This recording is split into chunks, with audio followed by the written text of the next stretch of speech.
All right, dude, let's go. Number 10, the fuel. In 1964, Soviet astrophysicist Nikolai Kardashev published Transmission of Information by Extraterrestrial Civilizations in Soviet Astronomy, proposing a scale that classified civilizations by their total energy consumption, a framework that remains the standard metric in astrobiology 6 decades later. In 2007, physicist Mark Millis at NASA's Glenn Research Center calculated the actual energy budgets required for interstellar propulsion in a formal NASA technical report, putting hard numbers on what had previously been science fiction.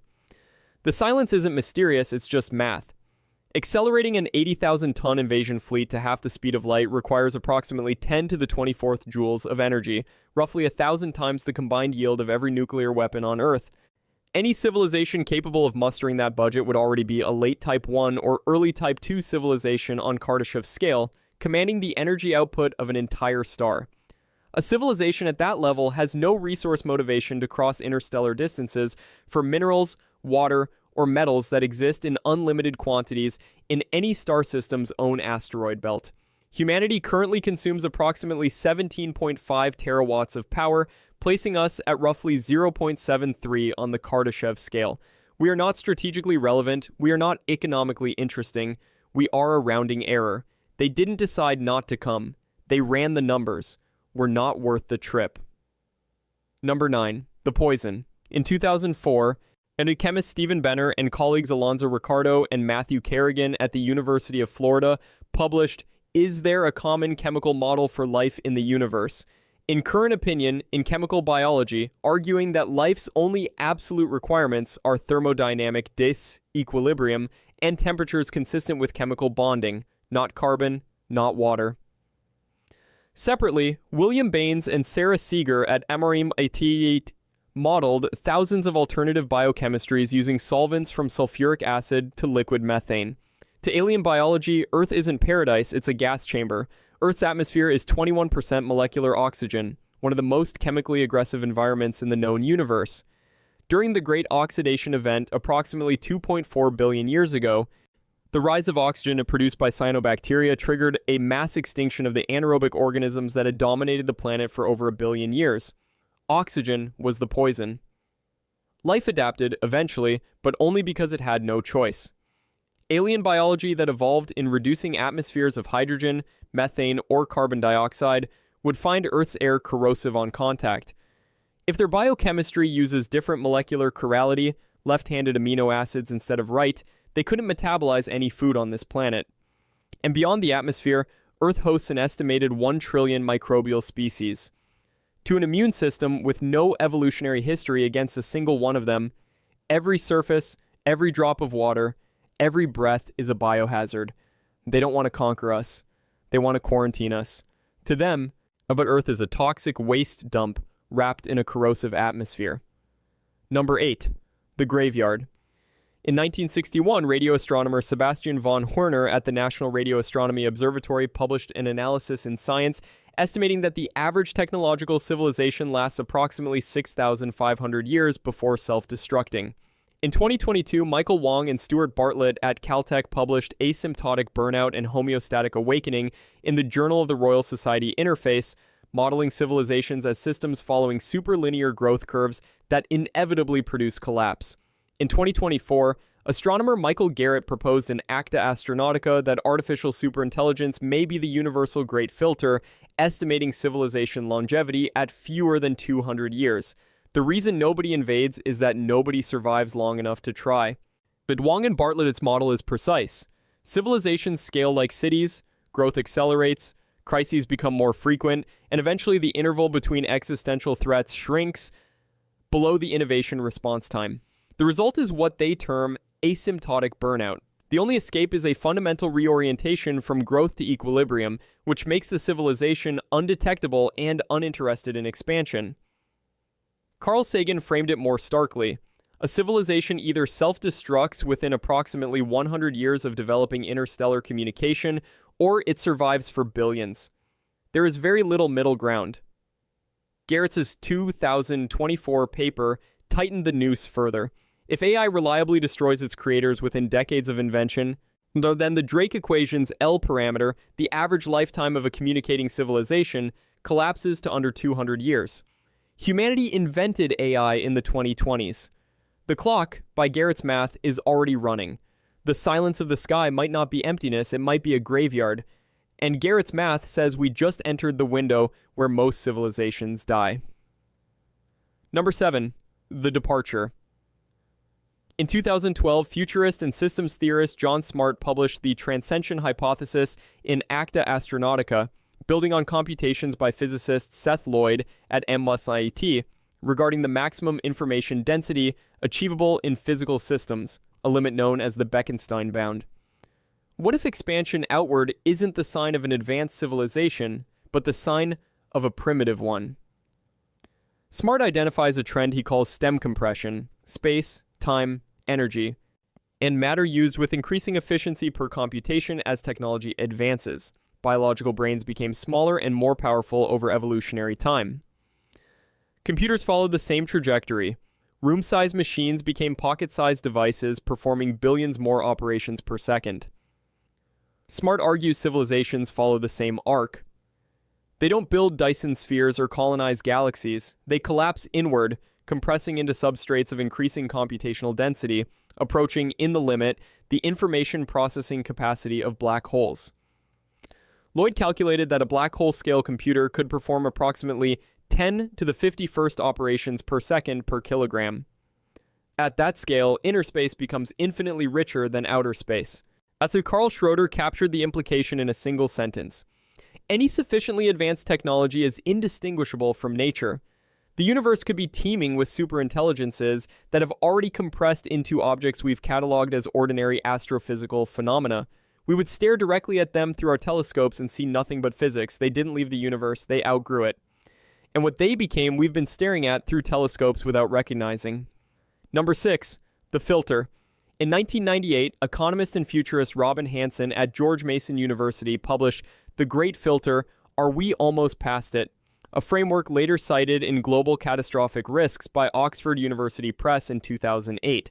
Hanson's hard steps model identified between 4 and 7 evolutionary transitions, each so improbable that it functions as a near impassable wall between dead matter and starfaring civilization. The implication nobody wants to say out loud is that finding life on Mars would be the worst news in human history. The observable universe contains approximately 2 trillion galaxies and roughly 7 times 10 to the 22nd stars. Kepler and TESS data suggest the Milky Way alone holds approximately 40 billion Earth-sized planets in their stars' habitable zones. And yet, silence. Somewhere between the formation of a habitable world and the expansion of a technological species into the galaxy, at least one step must be so improbable that it filters out nearly everything. If the filter is behind us, perhaps the evolution of eukaryotic cells, which took roughly 2 billion years on Earth, and then we are extraordinarily rare but safe. If the filter is ahead of us, nuclear annihilation, ecological collapse, artificial superintelligence, or something we haven't imagined, then every civilization that reaches our stage is destroyed before it reaches the stars. Every discovery that makes the early steps seem easy shifts the probability toward the filter being ahead.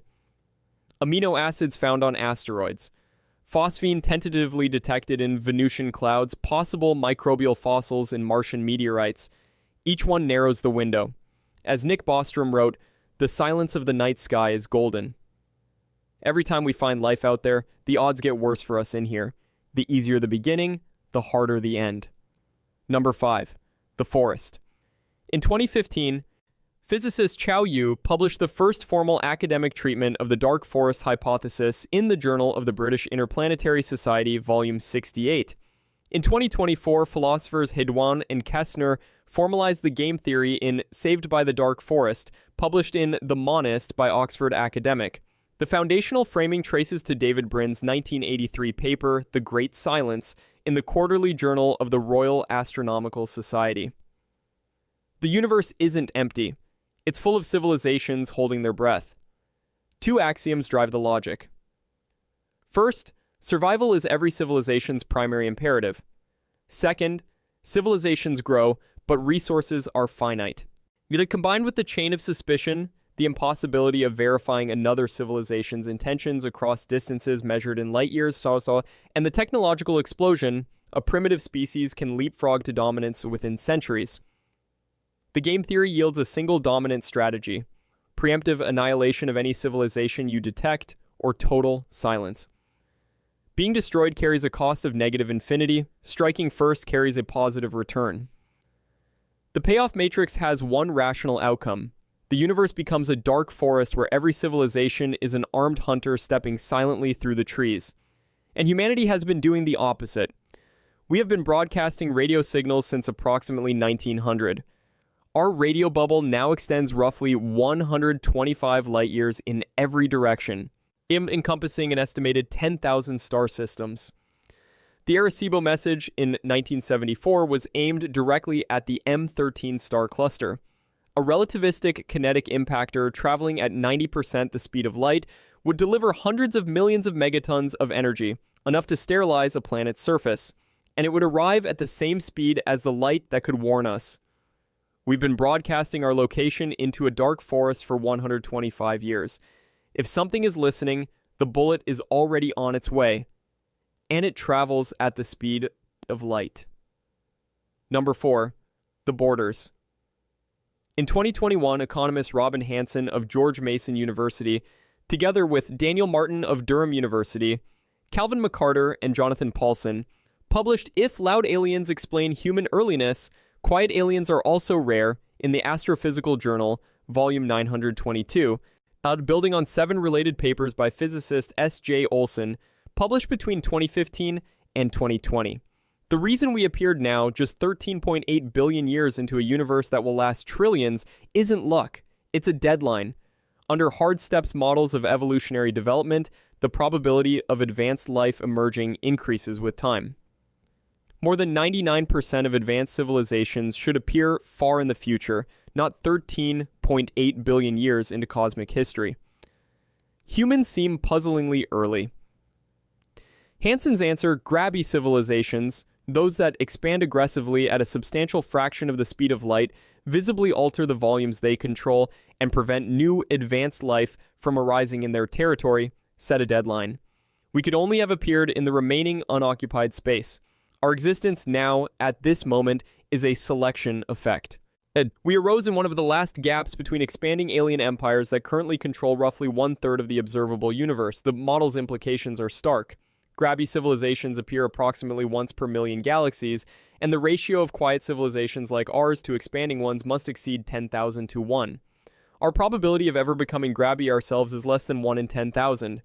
First contact under the model arrives in approximately 1 billion years, when an empire's expanding wavefront reaches our region of space. That encounter will not be a meeting of equals. We're not early, we're late. The empires have already divided the galaxy. We exist in the last unclaimed gap, and the borders are closing. Number 3. The stage. In 2001, science fiction author and mathematician Stephen Baxter published The Planetarium Hypothesis, a Resolution of the Fermi Paradox, in the Journal of the British Interplanetary Society, Volume 54. 2 years later, philosopher Nick Bostrom at the University of Oxford published Are You Living in a Computer Simulation? In the Philosophical Quarterly, Volume 53, a paper now cited over 1,000 times. What if the reason we see no one is that someone built the sky we're looking at? Baxter calculated that a Type 3 civilization, one harnessing energy on a galactic scale, could construct a virtual reality environment indistinguishable from a real universe for a contained civilization like ours. The simulation wouldn't need to render the entire cosmos, only the portions we can observe and measure. Bostrom's argument complements it with a strict logical trilemma. Either virtually all civilizations destroy themselves before reaching post-human capability, or post-human civilizations have essentially zero interest in running ancestor simulations, or we are almost certainly living inside one. Bostrom himself assigns substantial probability to the third option. If our reality is constructed, the Fermi paradox dissolves. The architects simply didn't include other civilizations. The laws of physics themselves may be engineered constraints.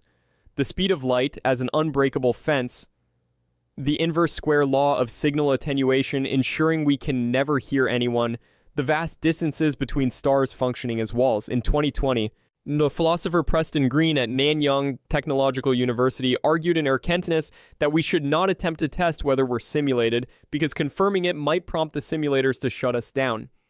Every photon JWST collects, every gravitational wave LIGO detects, could be generated data. The cage doesn't need bars if the prisoner believes the walls are the horizon. Number 2, the cage. In 1973, radio astronomer John A. Ball at the Harvard-Smithsonian Center for Astrophysics and MIT's Haystack Observatory published The Zoo Hypothesis in Icarus, Volume 19.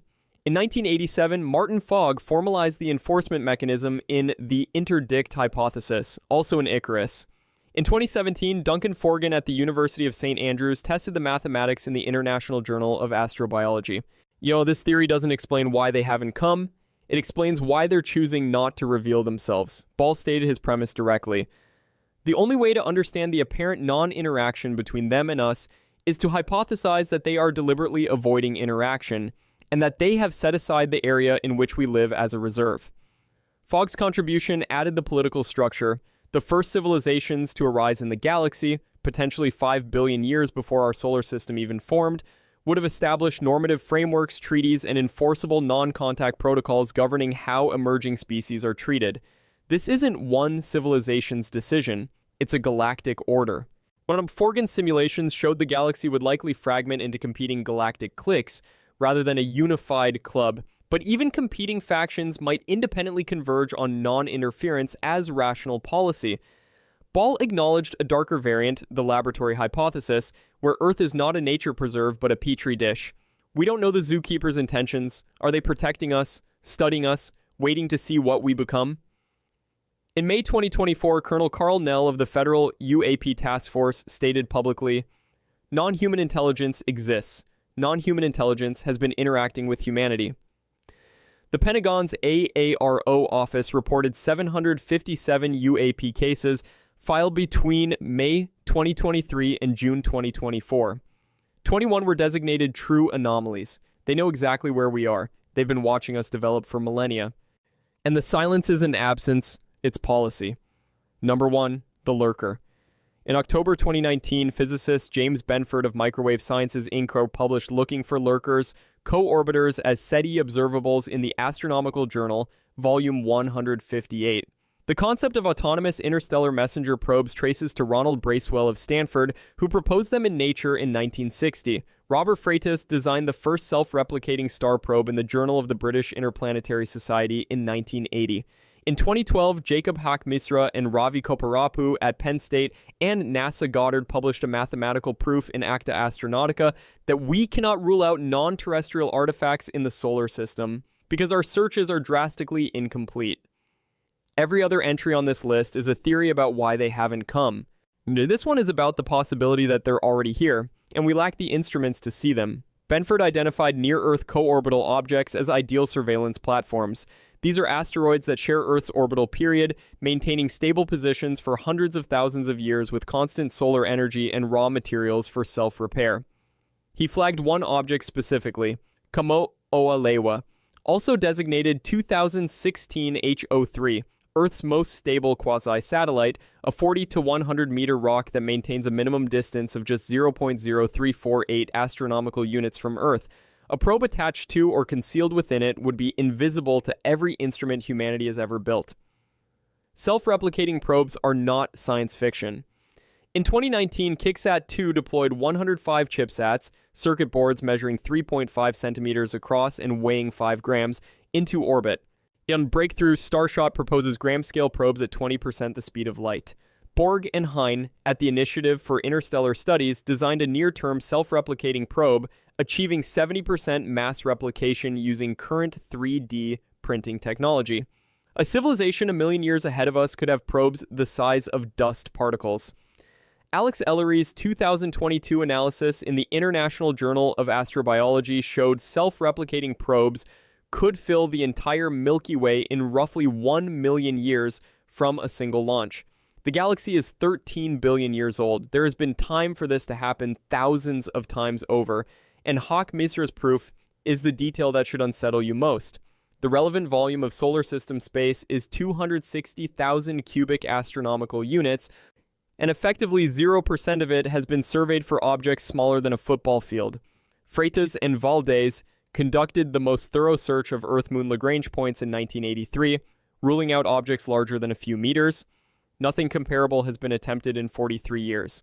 A probe the size of a grain of sand, positioned on Kamo-Oalewa, could be watching every satellite launch, every nuclear test, every signal we send into the dark. And no instrument humanity has ever built would know it was there. The silence isn't empty, it's the sound of something that has been listening the entire time and choosing not to answer. There are 20 co-orbital objects sharing Earth's orbit. We have examined none of them for artificial origin. China's Tianwen-2 will visit Kamo-Oalewa within the decade. Until it does, but the most honest answer to why haven't aliens invaded is the one nobody wants to hear. We don't know that they haven't. If you want to see more videos like this, click the video on screen now and make sure to subscribe.